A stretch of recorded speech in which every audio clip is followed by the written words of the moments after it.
A humid afternoon. A parking lot confrontation. Two lives colliding at the intersection of prejudice and principle, asterisk. Before we begin this story, I want to ask you something. What would you do? If you were standing in Officer Hayes' shoes, facing someone who denied your very legitimacy, your right to wear that uniform, how would you respond? Drop a like and leave your thoughts in the comments. This isn't just a story. It's a mirror, asterisk asterisk. The air hung thick and wet that Thursday afternoon, the kind of oppressive heat that makes tempers flare and patience evaporate. In the sprawling parking lot of a big box retail store, shopping carts sat abandoned like metallic skeletons scattered across the asphalt. Seagulls cried overhead, their voices mixing with the distant hum of traffic on the interstate.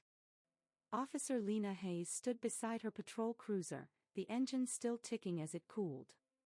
Her posture radiated controlled authority, feet shoulder-width apart, hands resting lightly near her duty belt, eyes locked on the young man standing 15 feet away. He couldn't have been more than 18. Athletic build. Expensive haircut. A varsity jacket in blue and yellow, the kind that screamed local hero, star athlete, untouchable. His right hand was raised in a rigid middle finger, his face twisted into a sneer that looked practiced, rehearsed, perfected in front of a mirror or a camera. Behind him, three of his friends lounged in the bed of a massive diesel truck, phones raised and recording, hungry for viral content. "You think you run this place?" The young man's voice cut through the humid air, deliberate and cold. "Back off. Last warning." Lena didn't flinch. She'd heard worse. Seen worse. But something about this moment felt different, the cameras, the eager audience, the calculated cruelty in his tone. "Sir, you're making this worse," she said, her voice even, professional. He took a step closer, his expensive sneakers scuffing the asphalt. "N.T." Law shut him down instantly. He laughed, performing for the cameras. "You're not a real cop. You're a quota." The words landed like a slap. Not because they hurt, Lena had heard variations of this insult before, but because of what they represented. Every syllable was a projectile aimed not just at her uniform or her badge, but at her right to wear them. At her legitimacy. At her humanity. This wasn't rage. Rage would have been easier to dismiss, easier to de-escalate. This was contempt, cold and practiced, delivered with the confidence of someone who had never faced real consequences. Lena's hands remained steady on her belt. Her breathing stayed controlled. She had spent a decade on the force learning how to remain calm in the eye of someone else's storm. But this storm was just beginning. 20 minutes earlier, Lena's day had been unremarkably routine. The late shift in the 7th precinct was often like that, a mixture of paperwork, minor traffic stops, and the occasional domestic disturbance call that ended with exhausted tears rather than handcuffs. She had just finished filing a report when her partner, Mike O'Donnell, a grizzled 25-year veteran with kind eyes and a linebacker's build, had nudged her shoulder. "Go get the terrible coffee, Hayes." "My treat." "You've got that look." "What look?" "The look that says the walls are closing in. Go breathe. It's quiet. Quiet." It was the most precious commodity in police work. So Lena had taken the cruiser and driven the 10 minutes to the shopping plaza on the edge of her sector, a no-man's land of chain stores, parking lots, and tired strip malls. She'd parked at the far end of the lot, away from the stream of minivans and sedans, wanting just 5 minutes of silence with her subpar brew. The sun was beginning its descent, casting long, dramatic shadows across the concrete. The coffee was as terrible as promised, but the quiet was worth it. That's when she saw the truck. Massive. Gleaming. New. Parked diagonally across 2 handicapped spaces. No placard. No disability permit. Just sheer, lazy entitlement. Lena sighed, watching her brief moment of peace evaporate. She wasn't even on a traffic stop. Technically, she was on break. But handicapped spaces, that was a line for her. A small, visible line that, when crossed, spoke volumes about respect. She finished her coffee, crumpled the cup, and stepped out of the cruiser. As she approached, she saw them. 4 young men in the truck bed, laughing, scrolling on their phones. The driver's door hung open, and the owner of that blue and yellow jacket was leaning against it, his face illuminated by his screen. He looked up as she neared. His expression slid from boredom to annoyance to something harder as he registered her uniform. His gaze lingered on her face, on her skin, her gender, everything that didn't match his internal image of authority. "Afternoon," Lena said, her voice neutral and professional. "You're parked in 2 handicapped spaces. I need you to move the vehicle to a proper spot." He stared at her for a beat too long, then a slow smile spread across his face. It wasn't friendly. "We're just waiting for my buddy. He's grabbing something. Takes 2 minutes." "It doesn't take any minutes in a handicapped spot without a permit," Lena said, her tone still even. "Please move the truck." One of the boys in the truck bed snorted. The driver's smile didn't waver. He pushed off from the door, standing to his full height, an inch or 2 taller than Lena. He had the easy, athletic build of someone used to admiration, used to getting his way. "You're not even on duty, are you? I saw you just getting coffee. Why don't you go enjoy it? We'll be gone before you finish." Lena felt the first prickle of tension. The deliberate refusal to acknowledge the request. The casual dismissal of her authority. "This is my last ask," she said clearly. "Move the vehicle, or I will cite you for the violation and have it towed." His eyes narrowed. The performance was beginning, for his audience. He glanced back at his friends, then at her cruiser. He seemed to be calculating, not the legality, but the optics. The challenge. "Fine. Whatever, officer." He spat the title like it was a joke. He climbed into the truck, fired up the roaring diesel engine, and pulled forward, not into a vacant spot 10 feet away, but directly into the fire lane in front of the store. Another violation. He killed the engine and got out, slamming the door. The message was clear: you don't tell me what to do. Lena watched him, a cold clarity settling over her. This was no longer about a parking violation. It was a test. And she knew, with weary certainty, that he was far from done. Lena turned back toward her cruiser. The mission was technically accomplished, the handicapped spaces were clear. The smarter, easier path was to get in her car and drive away. Let the fire lane violation go. Avoid the escalation. She'd been trained in de-escalation for a decade. Lived it. Breathed it. Summit. Winning was walking away. But as her hand touched the handle of her open door, his voice rang out again, louder now, pitched for an audience. "Yeah, that's right. Walk away. Know your place." A hot spike of anger shot through her veins. She closed her eyes for a fraction of a second, centering herself. Breathe. He's a kid. He's performing. She could hear the shuffling as the boys jumped out of the truck bed. Phones now undoubtedly recording. She could feel the eyes of other shoppers, hesitant, watching this unexpected parking lot drama unfold. She turned around slowly. He was standing by his truck, arms crossed over that blue and yellow jacket, a triumphant glint in his eye. He'd gotten her to turn back. "Point for him." "Is there a problem, sir?" Lena asked, her voice dangerously calm. Sir. He laughed, looking at his friends. "Hear that? Sir. The problem is you harassing people for no reason. Bored. Need to fill your ticket quota for the month. And there it was. The predictable track, from disobedience to personal attack. Lena took 2 steps toward him, closing the distance just enough to lower the volume, to make it less of a spectacle. You were in violation. I asked you to move. You are now in a fire lane. The interaction is over.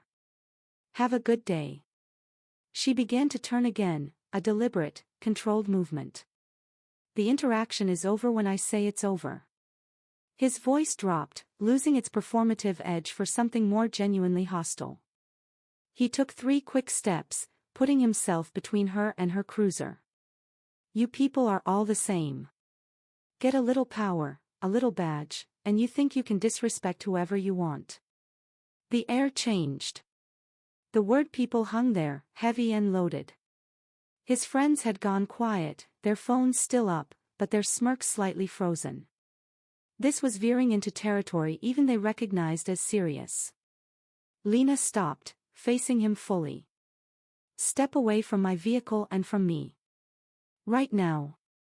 Or what? He challenged, his chin jutting out. You going to shoot me? That's your move, right? The world narrowed to the space between them. The parking lot sounds faded, the cart clatter, the distant music from a car stereo. All she could hear was the pounding of her own heart, steady like a drum. She saw the pores on his nose. The faint tremor in his raise. The hand that he was trying to hide with bravado. He was scared, she realized. Scared of backing down in front of his friends. Scared of the narrative breaking. That fear was making him dangerous. My move, Lena said, her voice so low only he could hear, is to ask you one more time to step back and disengage. This is your final warning. He didn't step back. He leaned in. And that's when he said it, the words cold and sharp as a razor blade. You're not a real cop. You're a quota. The cameras were rolling. The audience was breathless. And in that moment, Lena Hayes stood at the precipice of a choice that would define far more than this single, ugly afternoon. If you're still watching, hit that subscribe button now. Stories like this deserve to be heard, not just for the confrontation, but for the quiet humanity that follows. Because what happens next will surprise you. ***. The word quota echoed in the space between them. It wasn't just an insult. It was an eraser. It sought to strip Lena of her 10 years of service, her academy honors, the detective shield she'd earned, the nights spent comforting victims, the mountains of paperwork, the camaraderie, the sacrifice. It reduced her to a checkbox, a demographic statistic, a political prop. The heat of anger she'd felt earlier cooled into something solid, dense, immovable, resolve. Lena's expression didn't change. She didn't grit her teeth or narrow her eyes. She simply watched him, her gaze steady, absorbing the hatred without reflecting it. This stillness, this utter lack of reaction, was more unnerving than any shout. It robbed him of the chaotic emotional exchange he was trying to create. You got nothing to say to that, huh? He pressed, his confidence wobbling slightly at her silence. He needed the fight. Her calm was a void his anger couldn't fill. I have plenty to say, Lena replied, her voice carrying clearly now for the benefit of the recording phones. But it will be said at the precinct, in the presence of your parents and our legal counsel. His face scrunched in confusion. What? The precinct? For a parking ticket? No, Lena said, finally moving. She took a single, deliberate step to the side, around him, toward the driver's side of her cruiser. She never turned her back on him. For obstruction of justice, failure to comply with a lawful order, and disorderly conduct. And given your statements, we'll be adding a hate crime enhancement for review by the district attorney. The color drained from his face. The phrase hate crime cut through his bluster like a scalpel. His friends lowered their phones, glancing at each other with sudden, genuine alarm. This had just left the realm of internet clout and entered the real world of criminal records and courtrooms. You can't do that, he stammered, the entitlement giving way to a dawning, horrified comprehension. I didn't touch you.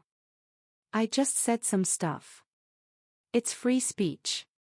Lena opened her cruiser door wider, reaching for the radio microphone clipped to the dash.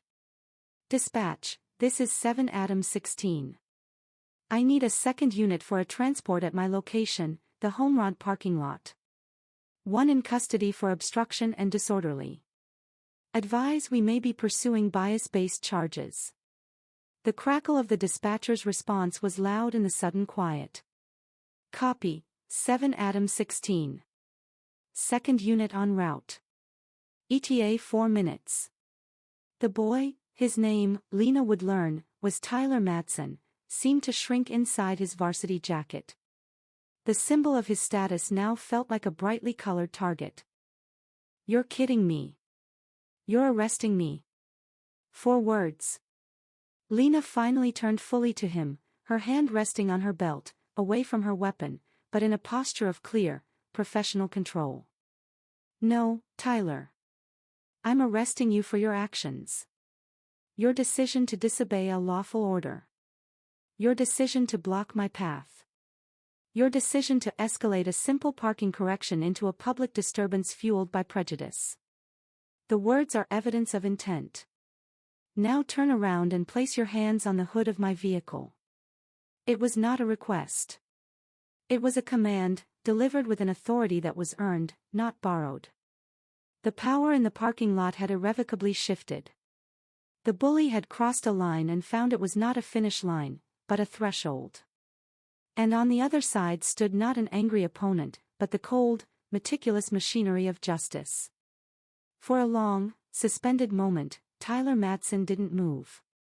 His hands flexed at his sides, his mind visibly racing, trying to find a script, a loophole, a way to salvage his pride.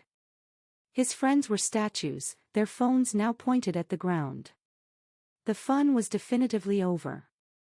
An elderly woman by her car had been joined by a store employee in a red vest, both watching with hands over their mouths. I'm not doing that, Tyler whispered, more to himself than to Lena. You are, Lena replied, her tone leaving no room for negotiation. Right now. Or the charges escalate further. Your choice.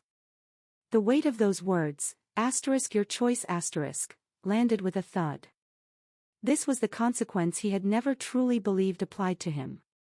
He looked at his friends, seeking support, but found only pale, wide-eyed anxiety. He was alone.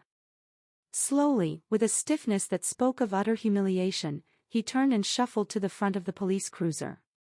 He placed his palms flat on the hot metal of the hood, his head hanging down. The defiant arch of his spine was gone. Lena approached him with calm, practiced movements. She instructed him to interlace his fingers behind his head. She conducted the pat-down with professional detachment, removing his wallet, phone, and a set of keys from his pockets. She explained every step before she took it. I am now going to place you in handcuffs for my safety and yours. They will be double-locked. The cold metal clicked around his wrists, the sound final and metallic. She guided him to the back seat of the cruiser, placing a hand on his head to clear the door frame, a small procedural kindness that felt, in the moment, like a profound contrast to the venom he'd spewed. As she closed the door, sealing him in the plastic and metal cage, she saw his reflection in the window. He was staring straight ahead, his face a mask of stunned disbelief. The performance was over. The audience was gone. All that was left was the reality of the back of a police car. The second unit, a patrol car with a young officer named Daniels, pulled up, lights flashing silently. Lena briefed him quickly, her voice low. Need you to transport. Subject is Tyler Madsen. Charges are on the log. Potential bias motivation. He's secured and compliant. Officer Daniels glanced at the sullen figure in the back of Lena's car, then back at her, his expression respectful. You okay, Hayes? I'm fine, she nodded. And she was. The adrenaline was subsiding, leaving a deep, weary sadness in its wake. This wasn't a victory. It was a tragedy in miniature. As Officer Daniels transferred Tyler to his vehicle, Lena walked over to the cluster of boys, who flinched as she approached. "You all need to leave now. Take his truck, one of you with a valid license, and drive it home. Tell his parents to expect a call from the 7th Precinct." They nodded mutely, scrambling. She then walked to the elderly woman and the store employee. "Ma'am, are you all right? Did you witness what happened?" The woman nodded, her eyes kind and worried. "I saw it all, officer. From the beginning. The way he spoke to you, it was awful. You were so patient." "Thank you," Lena said, handing her a business card. "If you're willing, our detectives may contact you for a statement. I appreciate you staying." As the second cruiser pulled away with Tyler and the boys fumbled with the keys to the big truck, Lena finally returned to her own vehicle.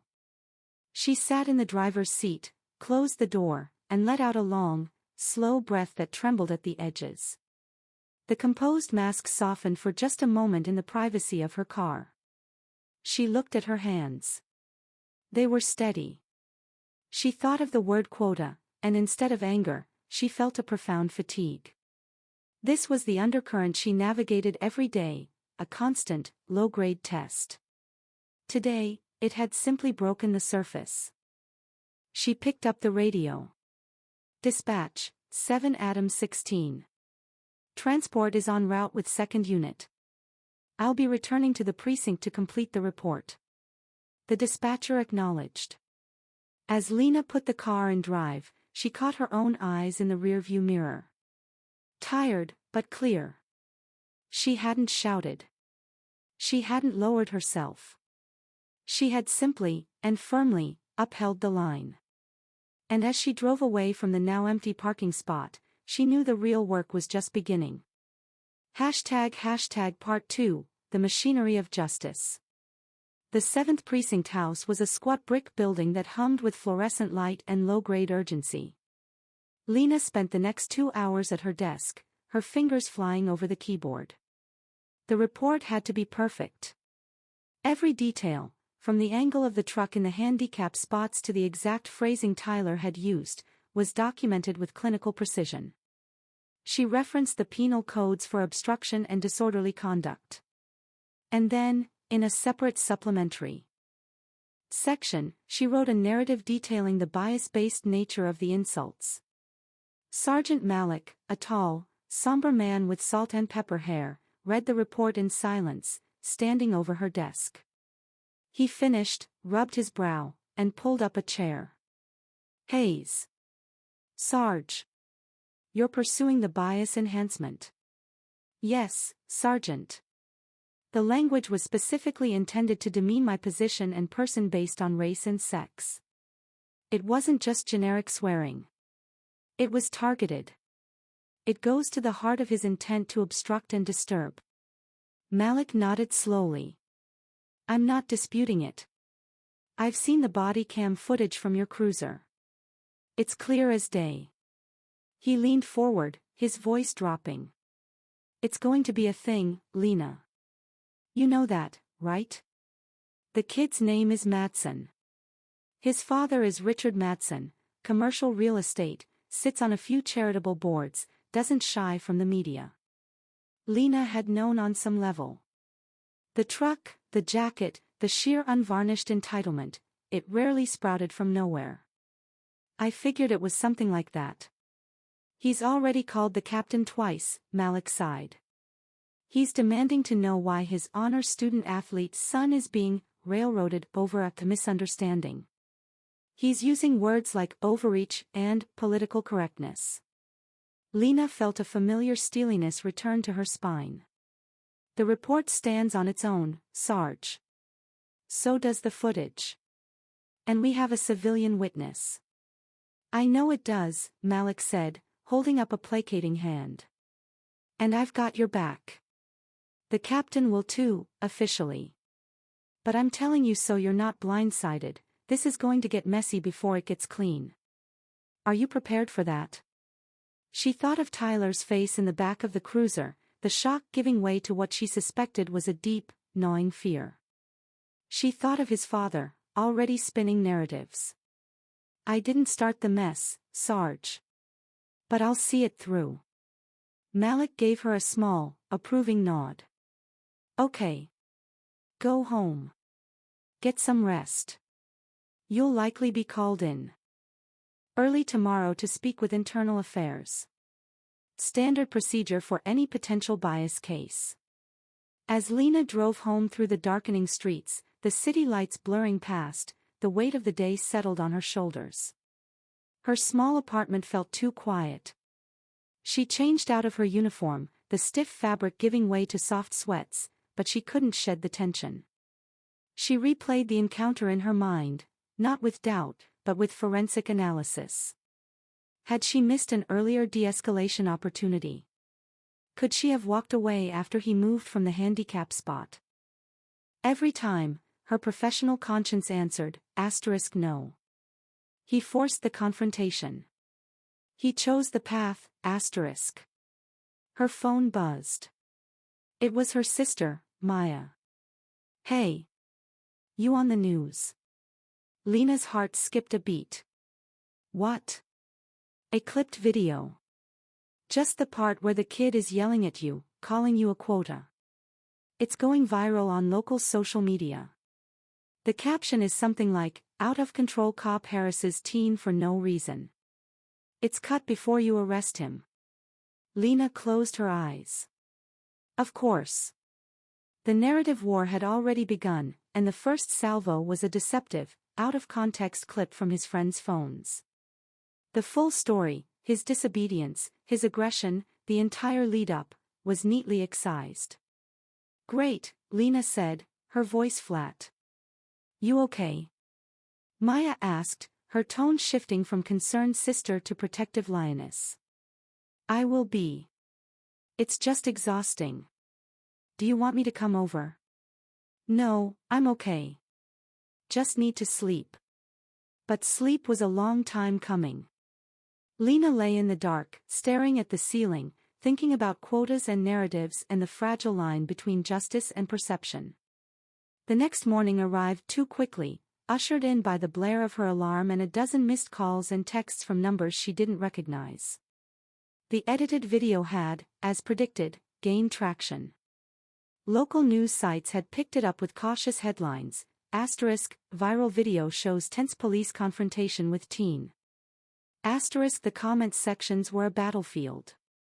Lena avoided them. She dressed in a crisp, professional pantsuit for her meeting with Internal Affairs, not her uniform, a subtle signal that this was a formal procedure. At the precinct, the atmosphere was different. Glances lingered a little longer. Some colleagues offered supportive nods, others were carefully neutral. The Internal Affairs interview was held in a small, sterile room. Two investigators, a man and a woman, were polite but thorough. They reviewed her report frame by frame against the body camera footage, which capture the entire encounter from the moment she stepped out of her cruiser. Officer Hayes, at what point did you decide an arrest was necessary? The female investigator asked. When he deliberately placed himself between me and my vehicle after I had concluded the interaction and was attempting to leave, Lena replied, her voice even. That, combined with his escalating and targeted verbal aggression, constituted physical obstruction and a disorderly disturbance. The bias-based language informed the intent behind the obstruction, making it not just casual disrespect, but a targeted attempt to provoke and demean to the point of impeding my duties. They asked about her tone, her posture, her use of force, the handcuffs. They asked if she had any prior knowledge of Tyler Madsen. They were, she understood, doing their job. The body cam footage was her strongest ally. It showed her calm, her repeated warnings, his escalating hostility. It showed the moment he called her a quota, clear as a bell. After 2 hours, they thanked her and dismissed her. Sergeant Malik was waiting outside. Captain wants to see you. And just so you know, Richard Madsen and his lawyer are in the building. They're in with the captain now. Lena took a deep breath and walked to the captain's office. The door was ajar. She could hear a man's voice, loud and indignant. A gross overreaction, Captain. My son is a good kid. He was stressed about exams. He made a stupid mistake in a heated moment, and now his future is being threatened over a parking ticket. And this hate crime nonsense, it's slanderous. Lena knocked and entered. Captain Vega, a sharp-eyed woman in her 50s, sat behind her desk. Standing across from her were a man in an expensive suit, Richard Madsen, and a severe-looking woman with a leather binder, the lawyer. Tyler was there too, slouched in a chair by the window, looking at the floor. He seemed smaller out of his jacket, dressed in a collared shirt, drowning in shame and fear. All eyes turned to Lena. Officer Hayes, thank you for joining us, Captain Vega said, her tone formal. Mr. Madsen and his counsel have some concerns about yesterday's incident. Richard Madsen looked Lena up and down, his anger momentarily checked by surprise, as if he'd expected someone different. You, he stated. Yes, sir, Lena said. You're the one who decided to ruin my son's life over some words.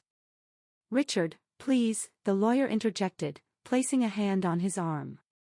She turned to Lena.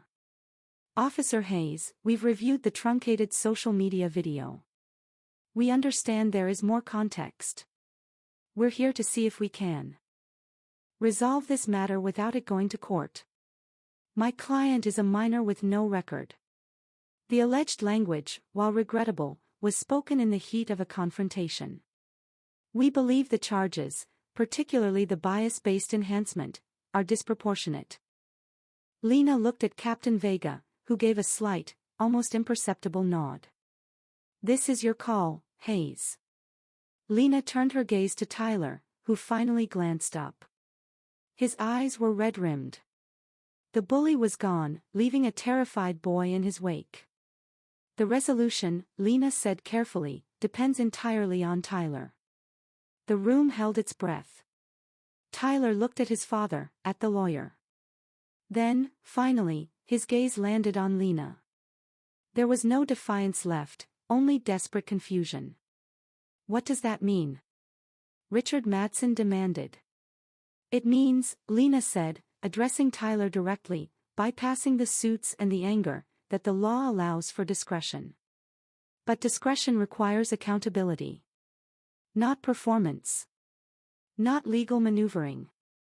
Real, genuine accountability. The lawyer leaned forward. We are prepared to offer a written apology. Tyler will complete community service. We can make this go away quietly, to the benefit of everyone. A public trial helps no one, Officer Hayes. It will be difficult for you, for the department, for Tyler. It was a veiled threat wrapped in a promise of convenience. Lena understood the calculus. Drop the bias enhancement. Reduce the charges to a misdemeanor. Sweep it under the rug with some quiet service. Tyler's record stays mostly clean. The department avoids a messy, public, racially charged case. And she gets to move on without months of depositions and media scrutiny. Captain Vega remained silent, watching Lena. This was the crucible. The easy path was right there, offered up by a high-priced attorney. Lena looked at Tyler again. A written apology. To who? To you, of course, the lawyer said, a hint of impatience in her voice. Why? Lena asked, her tone curious, not confrontational. The lawyer blinked. For the disrespect. The disrespect wasn't against me personally, Lena said. It was against the office I hold and the community I serve. It wasn't a personal insult between two people. It was a public denial of legitimacy. An apology to me in this room changes nothing. Richard Madsen threw his hands up. What do you want, then? Money? A settlement? The ugliness of the question hung in the air. Captain Vega's lips thinned. Lena didn't flinch. "I want him to understand," Lena said, her voice low but firm. "I want him to understand why his words weren't just heat-of-the-moment insults. I want him to understand what a quota really is. It's not me. It's the pressure his generation will never feel, to prove they belong in a room, on a force, in a position, every single day. It's the doubt people like him plant with words like that. That's the damage. That's what needs addressing." She turned fully to Tyler. "So here's the choice. We can proceed with the charges as filed. A judge will decide. The video and the witness will be public record. Or you can do something harder. You can voluntarily agree to a restorative justice program." Restorative justice. Richard Madsen scoffed. "What is that, touchy-feely nonsense?" "It's a process," Captain Vega interjected for the first time, "where the offender meets with affected community representatives to understand the impact of their actions. It's facilitated. It's not a get-out-of-jail-free card. It's often more challenging than court. If successfully completed, the DA can consider it favorably in sentencing, or even dismissal, depending on the agreement." Tyler was listening now, his eyes on Lena. "What would I have to do?" "You'd meet with a group," Lena explained. "Officers from diverse backgrounds who could tell you what the word quota feels like when you've earned your place. Community leaders who could explain the history and cost of that kind of rhetoric. And if you're sincere, if you actually listen and engage, you'd then design a project. Not just picking up trash, but something that addresses the harm you caused. Educating your peers, maybe. Then, and only then, would I consider the matter resolved on my end." It was a gamble. It offered Tyler a path, but a brutally honest one. It forced him to stare directly at the poison he'd casually spilled. His father was shaking his head. But Tyler spoke up, his voice a rasp. "And if I do that, the hate crime thing goes away. The DA would likely drop the enhancement upon successful completion," Captain Vega confirmed. "The underlying charges could be reduced. Your record would reflect that you chose a path of understanding over defiance." Tyler looked at his father, then at the polished floor. The silence stretched. He wasn't thinking about legal strategy now. He was thinking about sitting in a room, having to explain himself, having to listen. It was, Lena knew, his true moment of fear. "Okay," he whispered. "Tyler, no, we don't have to," his father began. "Dad," Tyler said, looking up. For the first time, there was a flicker of something resembling maturity in his eyes, the dawning horror of true consequence. "I'll do it." In that moment, the trajectory of the story changed. It was no longer about a simple arrest. It was about a reluctant, painful journey toward a glimmer of light. Richard Madsen was furious. He argued with his son in hushed, intense tones in the hallway after the meeting. But Tyler, pale and resolved, held his ground. The lawyer, pragmatic, saw the offer for what it was, a lifeline that avoided a potentially devastating public trial and a permanent bias crime on a juvenile record. She began negotiating the formal terms with the captain and the district attorney's office. Lena walked back to her desk, feeling strangely emptied. She had expected a fight, a drawn-out legal battle. She hadn't expected to offer a door to a different kind of resolution. Sergeant Malik ambled over, leaning on her cubicle wall. "Restorative justice, huh? That's a heavy lift, Hayes. You sure you want to be that involved?" "I'm not involved," Lena said, organizing her papers. "The program facilitators are. I just named the door he has to walk through. What he finds on the other side is up to him. And if he goes through it just to save his skin, performs understanding like he performed arrogance, then the facilitators will see it," Lena said, meeting Malik's gaze. "And the deal is off. The process has checks. It's not a performance. It's an excavation. Over the next week, the formal agreement was drafted and signed. Tyler was formally charged, but the proceedings were suspended pending his completion of the restorative justice program. The viral video, once the full body cam footage was obtained and released by the department, a move Captain Vega authorized to counter the narrative, lost its inflammatory